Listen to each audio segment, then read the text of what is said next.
Welcome to this meeting of the Wingecarribee Local Planning Panel on the 1st of June 2022. I declare the meeting open.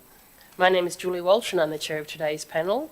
Also sitting on the panel today are expert members Larissa Ozog to my left and Scott Barwick and community member Richard Colley to my right. Acknowledgement of country. Wingecarribee Shire Council acknowledges the Gundungurra and Tharal people as the traditional custodians of this land we now call the Wingecarribee Shire. I pay my respects to elders past, present and emerging. I would also like to extend that respect to all Aboriginal and Torres Strait Islanders present here today. Some technical matters. The meeting is being live streamed to the Council's website and the recording will be made available on the website after the meeting. Could everyone please turn their mobile phones to silent? And if I could ask, sorry,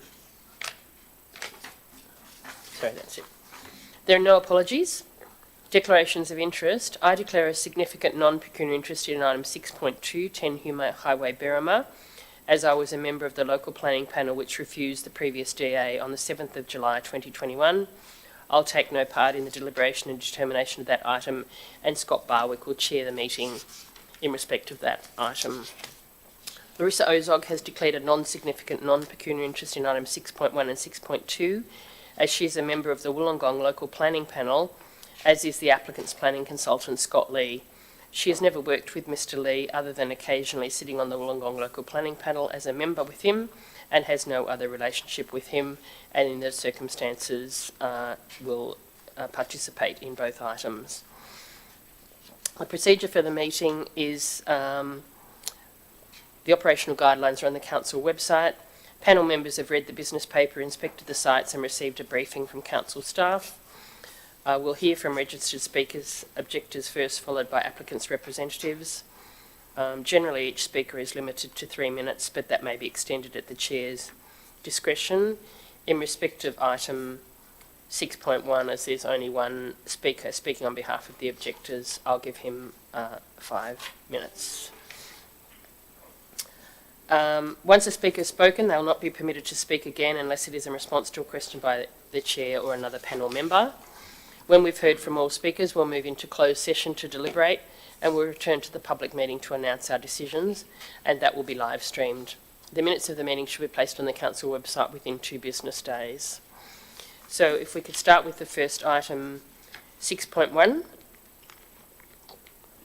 Development Application 22/022-3, Demolition of a building, Erection of buildings and carrying out of works for the purpose of multi-dwelling housing, and subdivision to create 4 lots in common property under Strata title on Lot 1 DP 1267002, 24 Waverley Parade, Mittagong. The first speaker I have is Mr. Michael Snug. If you could just, yes, come forward.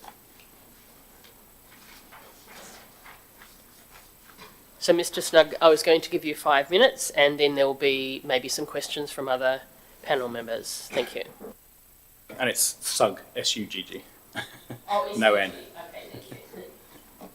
Yes, please proceed. Thank you for allowing me to address you today, which I do on behalf of about 20 neighbours who object to this development application. There are many more interested objectors who would have wished to be here today. However, the timing of today's panel meeting made this impossible.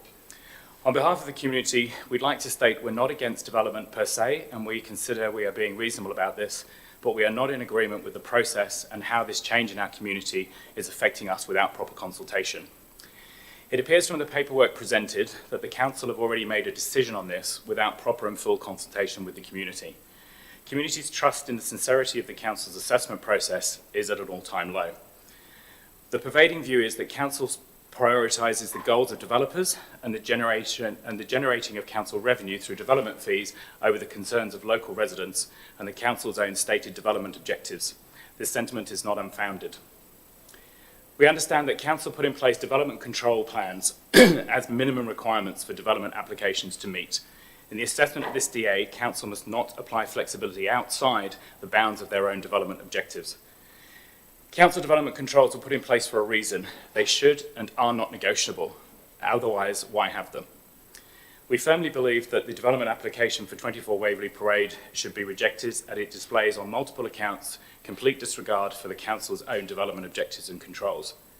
If approved, it would significantly damage the character and amenity of the surrounding neighbourhood and would would encroach on neighbours' acoustic and visual privacy. Further, it threatens to critically overburden the existing inadequate storm water infrastructure of this area.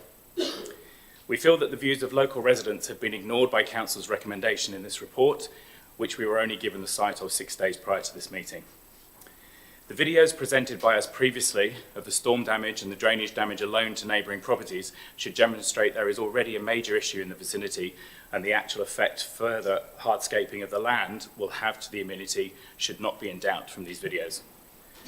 We do not have time to go through Council's report and recommendation in detail today, but highlight one area in particular. The community does not understand how the development controls can be ignored and overruled.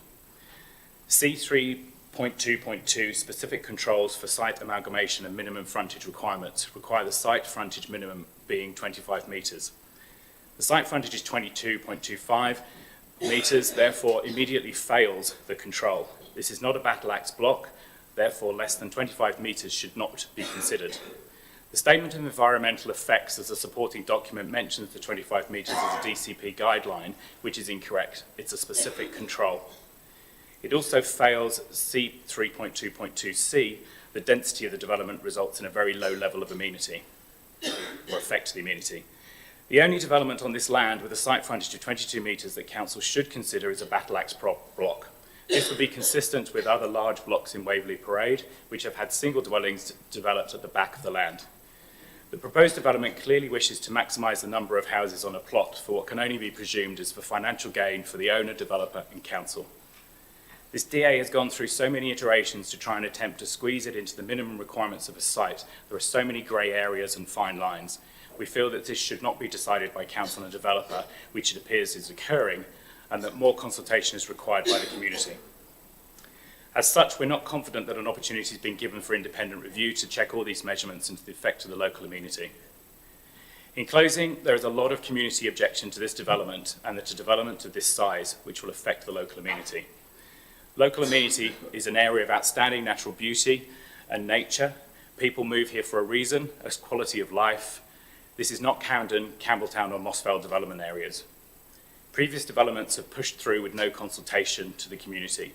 We do not want more of that, which is why community is speaking up about this. We're happy for the development to occur, but not when it affects the amenity so much and does not comply with council's own development controls. We understand you visited the property today and viewed the local amenity. The argument by the council planner in their recommendations that this development does not affect the amenity is quite shocking and questionable. We refer to your mission, vision and values on page 3 of the report presented today, which we are challenging. It states that you want a community living harmoniously, which this development will not achieve. You want places that are sympathetic to the built and natural environment that support the needs of the community, which this does not. Environment, you want a community that values and protects natural environment, enhancing health and diversity. Again, where is this development doing this? And the mission states working in harmony with our urban, agriculture and natural environments, where clearly this is not harmony with the natural environment. The view of the local community, of which I am representing over 20 households here today, is that this will affect the amenity of the area. Your council's development objectives and control plans were created to prevent adverse changes to the amenity. This DA does not meet the control requirements. I urge you to review the local plan. I urge the council and the local planning panel to review the assessment of this and an opportunity to restore some measures of transparency and integrity to the DA process in the Highlands. Thank you.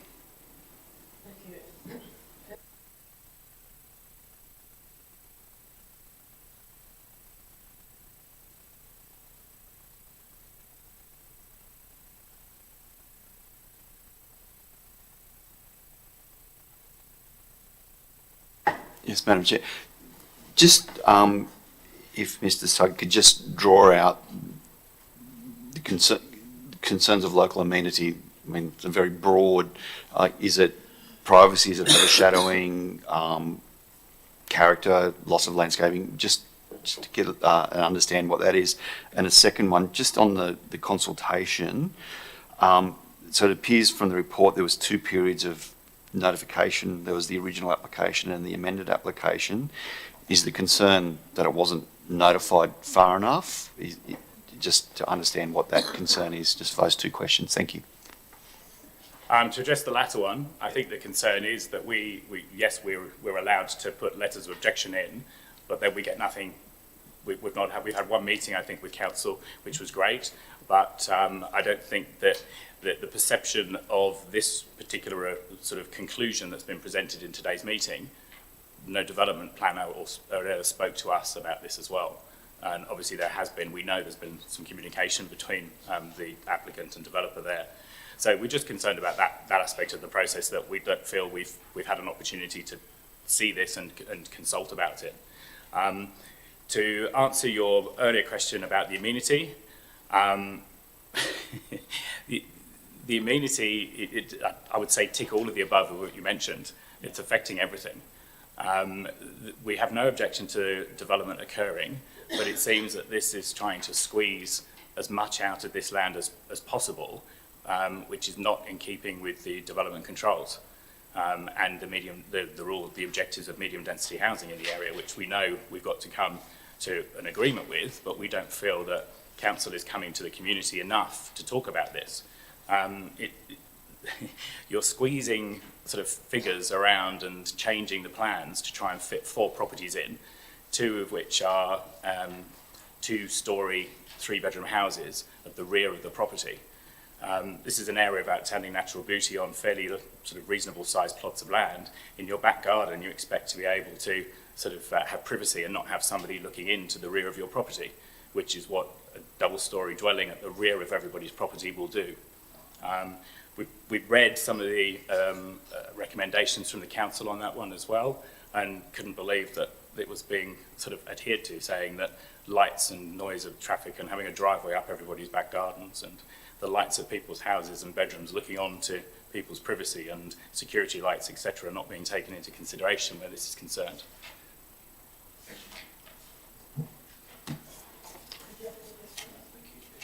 Actually, I did have one. I know you're speaking on behalf of other residents as well, but what is your address?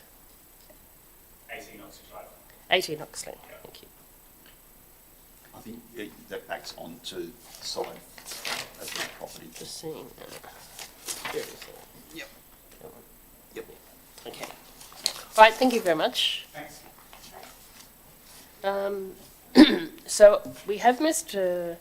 Scott Lee, the applicant's planner, and Mr. Justin Dykes, the applicant's designer. Who would like to speak first? I think we've certainly got questions of both of you. So.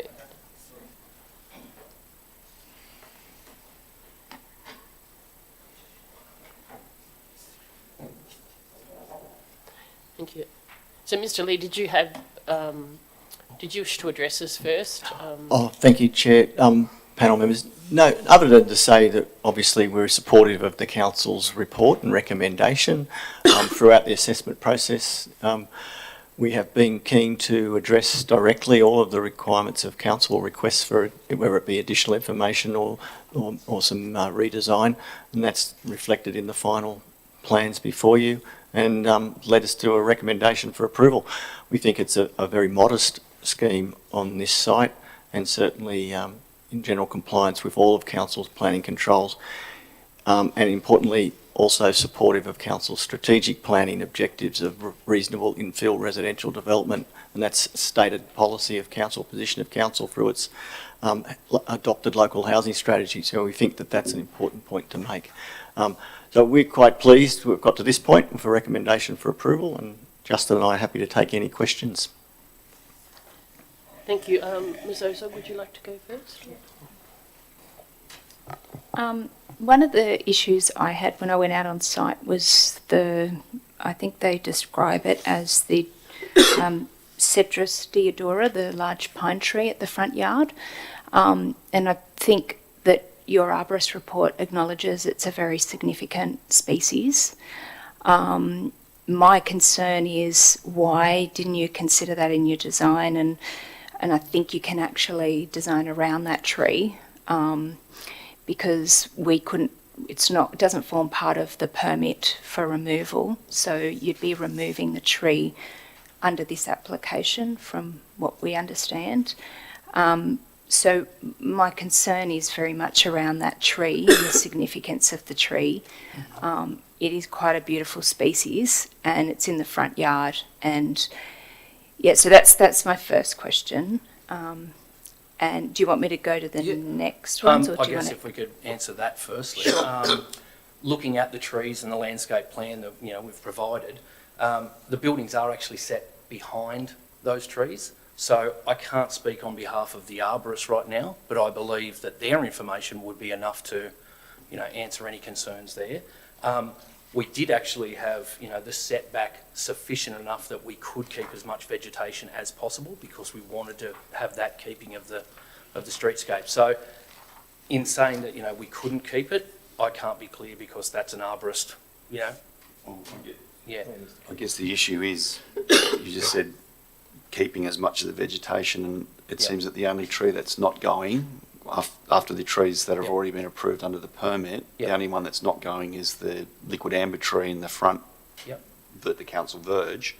And the arborist report says, well, because of the building footprint proposed, the Cedrus deodora and the other one, which I can't remember the name of, the other exotic, has to go as well. So I'm not sure what existing vegetation you are saying you're keeping if there's none left on the site. Well, one of the trees was actually due to driveway location, and that was in agreement with, council on where the best location would be. Because that tree, pardon me, on the streetscape is central to the block, and the width of the driveway in the new controls, we've obviously abided by that, and there's not a lot of wiggle room when you have a large tree in the streetscape that is to be kept, and you have to go one side. So that was an issue that we had to get around. But in regards to the location of that tree to be removed, I think it's T3 in the list. Well, as I said, there is a buffer between that. Is that a safety concern from the arborist? I'm not sure. So we'd have to look at the report and say why. Well, I think the arborists have acknowledged that through the design it can't be retained. Right. So it would mean the design would have to be, the arborist report just says that the building footprint affects that tree, but it has rated that tree as highly, with high retention value, and it's got quite significant longevity still. So, looking at it from a streetscape perspective and on looking at that site, that is a really significant element to the site, and I thought that the site planning could accommodate that tree. If I may, my understanding was that the what's the right word I'm looking for? The proposed building has a incursion into the root zone of greater than 10%, which is the sort of benchmark, if you like, for arborists in saying, well, that could have some impact on it. But it's not necessarily the outcome isn't necessarily removal of the tree.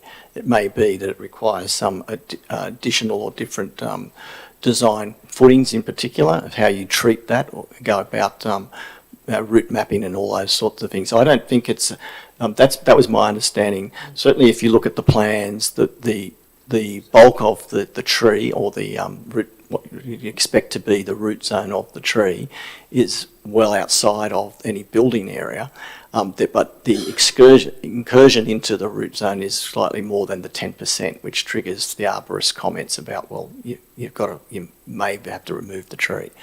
So there's a difference between it having to come out, which we've acknowledged on some of the other trees, and being maybe a situation where particular construction techniques are required in order to retain the tree. But I'll stand corrected on that. Yeah, well, the applicant's arborist report clearly for that tree says the incursion's 30%. That's what I just said. I didn't quote the figure, but it said it's greater than the 10. Yeah, and that's why it's the arborist report says, well, that tree with this development layout needs to be removed.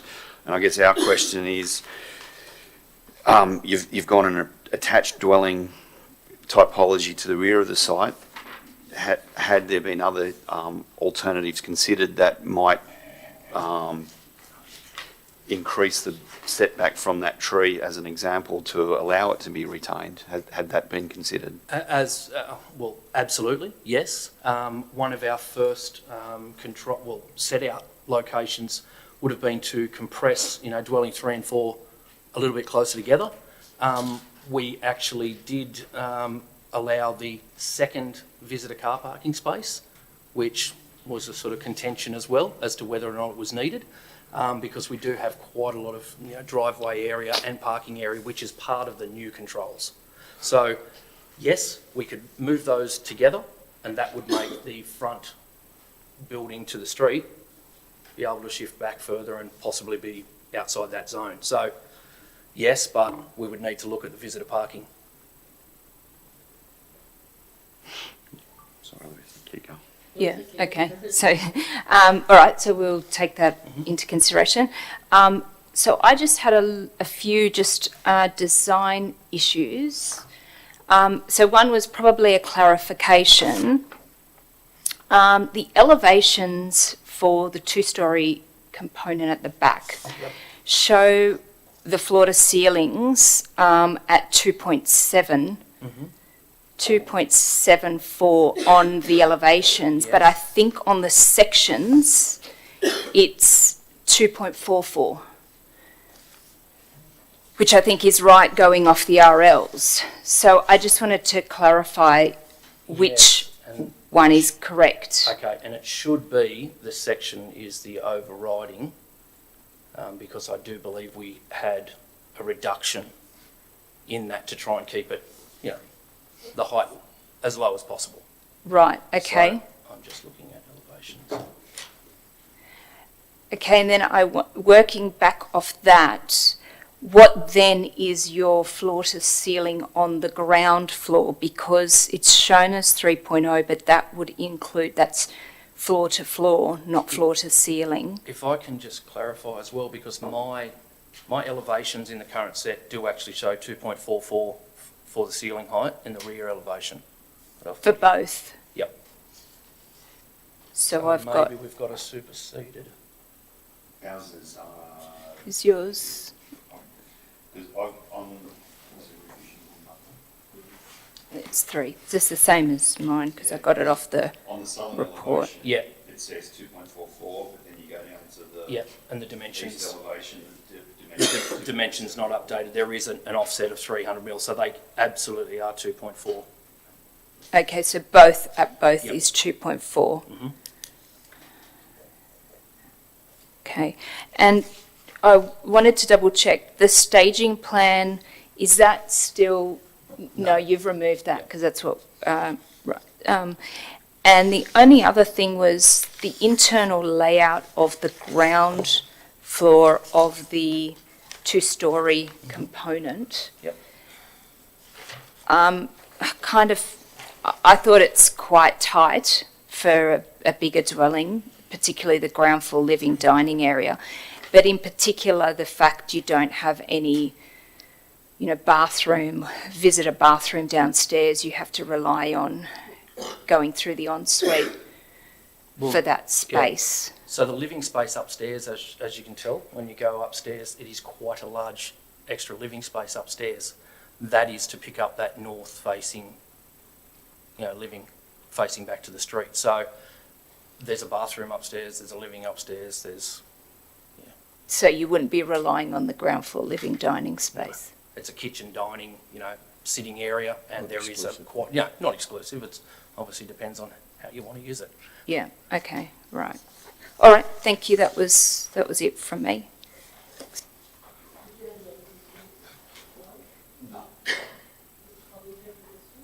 Just one, if I could, just going back to that only remaining tree issue. Yep. Was it ever considered to have 2 dual locks rather than 3 separate buildings? Regional occupancies. Don't build 2 pairs. 2 pairs. Yeah, 2 pairs.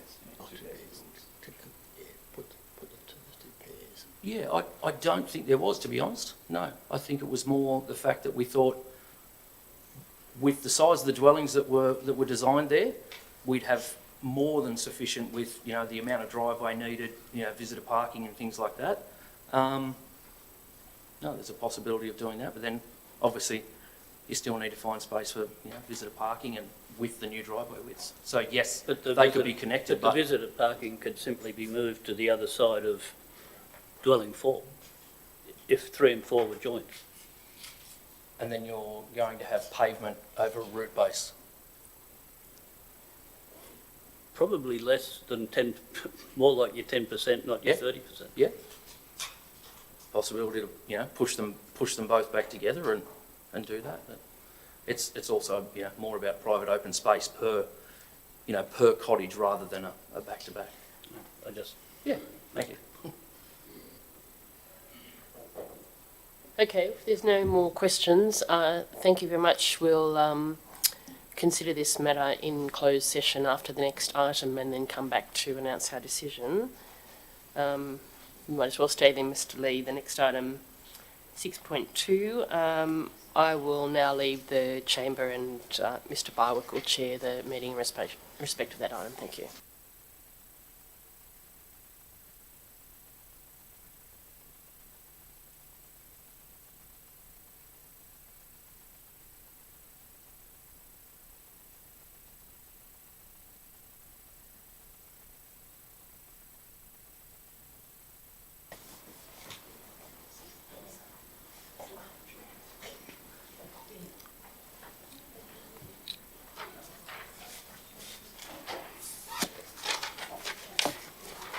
Okay, so thank you, everybody.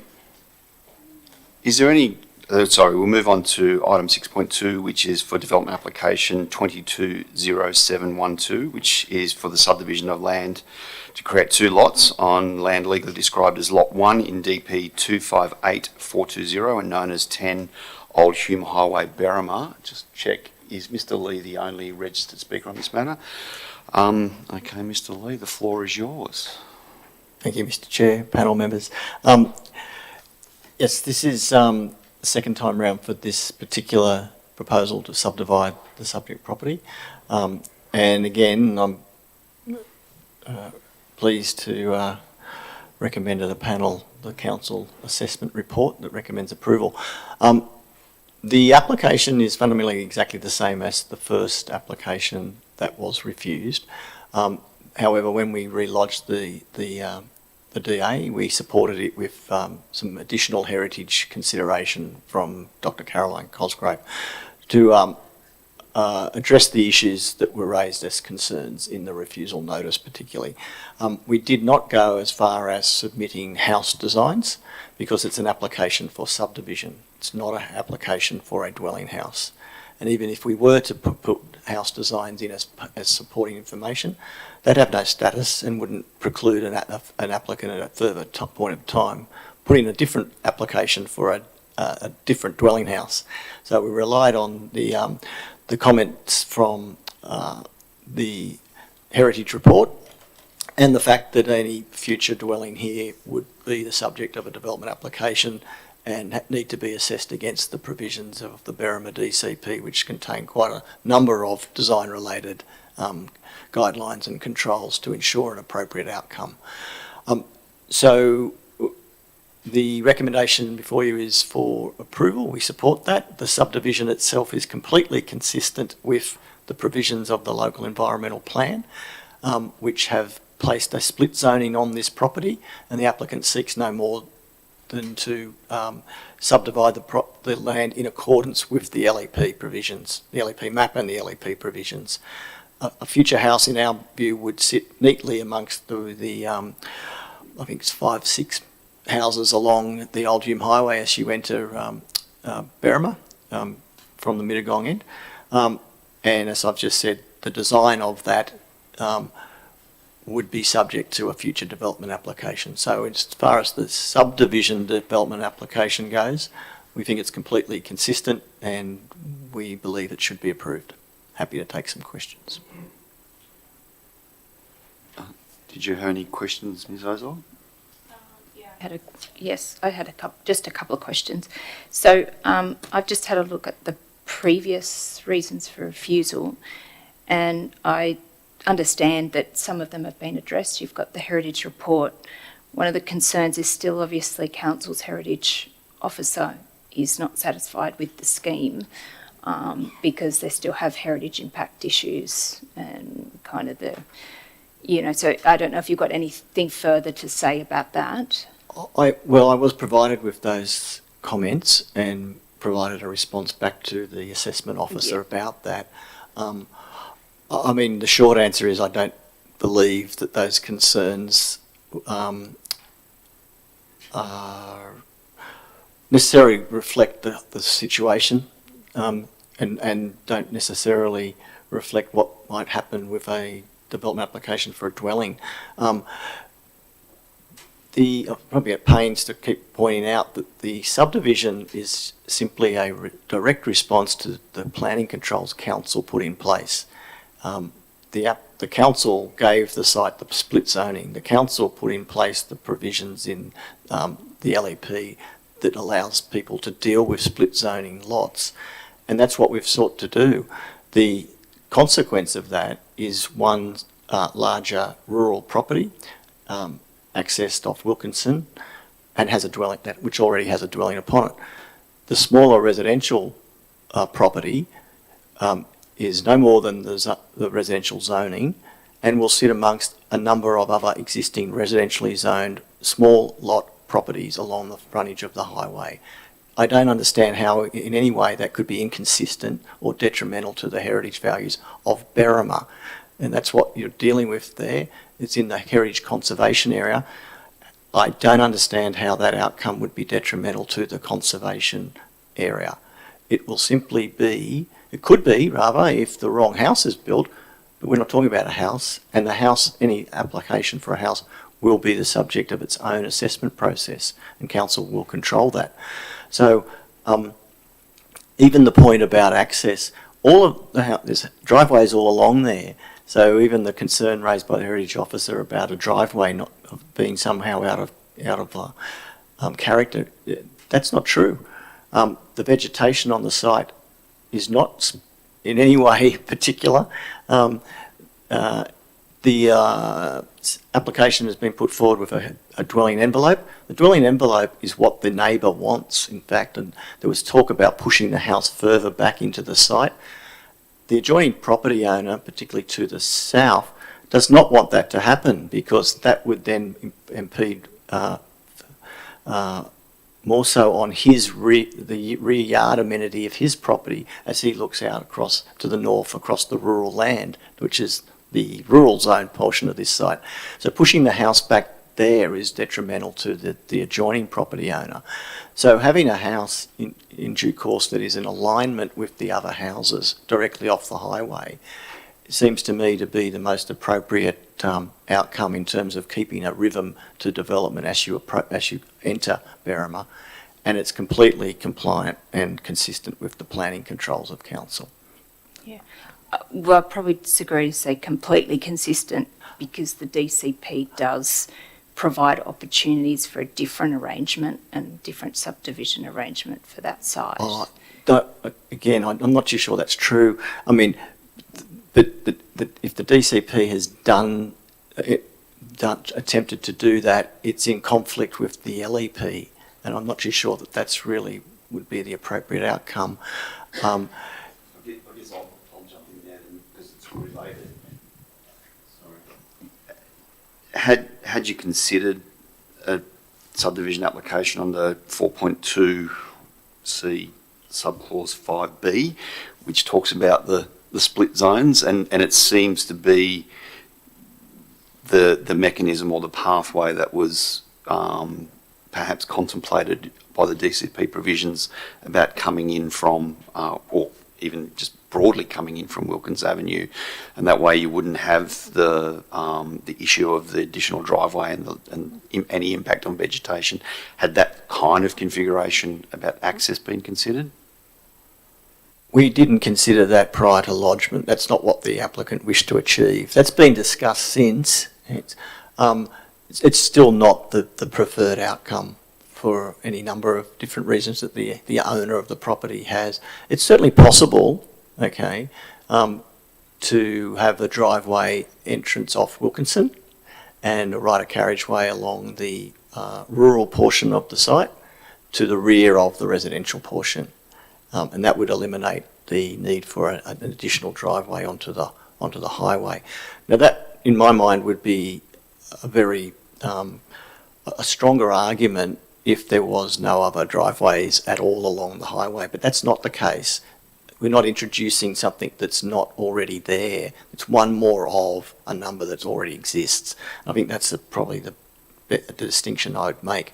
But certainly, if that was the difference between a refusal and an approval, it can be accommodated. It's just not the preferred option. It's not the application that's been put forward.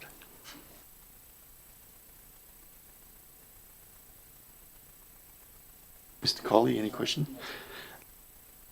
I've just got one more. There is an indicative envelope provided. I'm not sure. I have to double check whether it's been actually proposed to be conditioned as would be a restriction as to user to limit that. Would that be something that the applicant would be comfortable with? Yeah, that was the expectation. Yeah. And the second part of that was, it appears that there's a number of drainage, not drainage, sewer lines affecting the property which come very close to the indicative building envelope. Has there been any consideration on whether that would necessitate the relocation of the sewer because it is so close to the building envelope, and whether the concept was probably for a driveway access up that wider, which would be the northern side of the envelope? I think at this stage the purpose of the envelope was simply just to indicate the general location within the site where the dwelling would occur. Any future development application for a dwelling would need to obviously take into account all of the existing services and how to take advantage of those without causing any other problems. So I think engineering design or engineering information was supplied to identify where the sewer line was, for instance. The envelope was simply just indicating where, in a general sense, the house would be. And the real, I suppose, in terms of the width of the property, the envelope doesn't really do anything because a house there is generally going to be, have minimal side boundaries. It was the front setback that was important to be set by an envelope.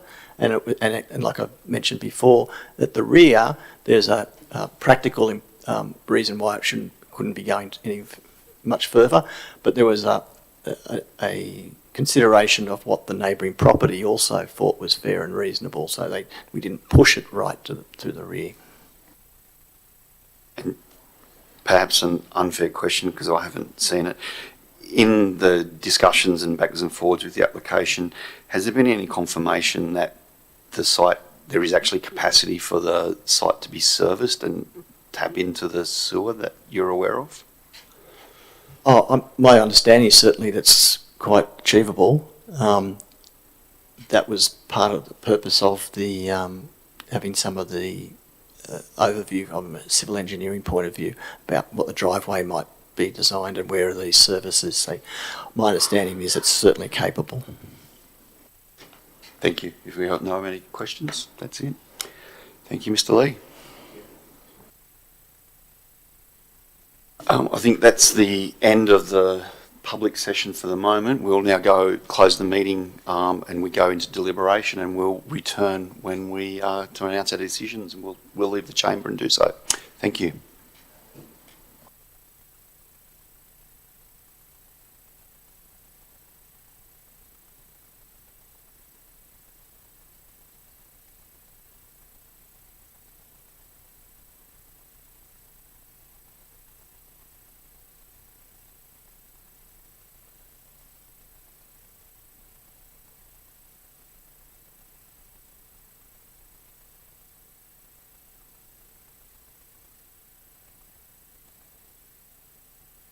Yes.